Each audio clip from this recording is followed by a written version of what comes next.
Doc and Oliver loved working at the docks. They liked the sea air, the sound of the gulls, and the sights of the sea. But one day, the two engines were feeling hot and bothered, and they had to deal with a new bossy crane who just started working at the harbour. His name was Cranky, and he always had something to complain about. "You're all useless little bugs," he called from above. "If you put those trucks on the inside line, I wouldn't have so far to go." Duck was just confused. What was he on about? "I'm on the inside line, you numpty!" "Oh, get moving, you," he called to no one in particular. Duck was just annoyed and didn't want to deal with it any longer. "Alright, fine, I'll get moving." But just as he did, Cranky turned around and dropped his load onto the quayside. "Oh, for goodness sake, why did you decide to move?" "What? You told me to move." "I never told you anything. I was talking to a boat." "Now you bugger off while I try to clean this up." And they did, taking up their grievances with the bigger engines. "Cranes are odd fellows, Duck. They need a lot of attention and time. Like me, in fact," Gordon responded. And to be fair to Cranky, he does deal with a lot of things like seawater, harsh winds, and, when he sees you two mucking about, I guess he just gets really annoyed. So no wonder he calls you bugs. Later that day, Oliver tried to collect some trucks, but Cranky dropped a crate right in front of him. "Oh, goodness, what was that for?" "Sorry, I can't see you from down there." But Cranky was obviously lying. "Oh, never mind." And Oliver chuffed away. When Doc tried to get to work, Cranky had overloaded the trucks, so they were too heavy for him to pull. "Having trouble over there?" Cranky called.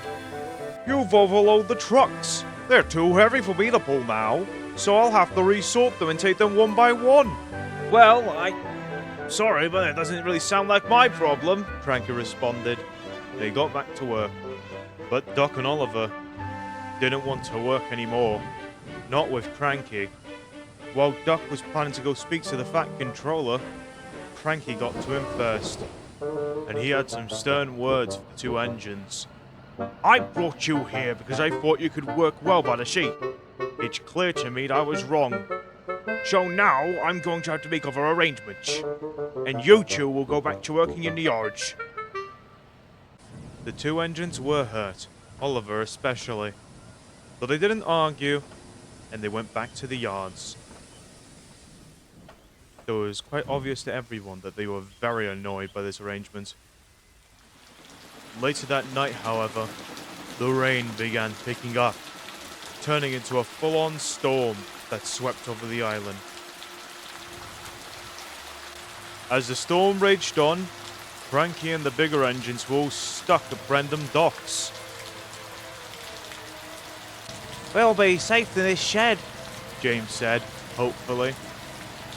Little did they know they were about to be put in major danger by an old tramp steamer. And without a guiding light, they began plowing into the pier.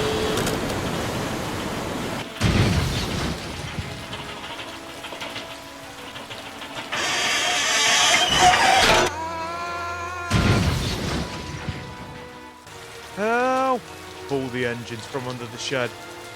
"I can't," Cranky wept. The next day, when the rain cleared, Duck and Oliver came to help clear away the wreckage and get Cranky upright again. "It's clear I've made a mistake," began the Fat Controller. "I shouldn't have listened to Cranky, and I'm glad to have you two working back at the docks again." "So am I," began Cranky. "And I promise I won't be rude to you little engines ever again.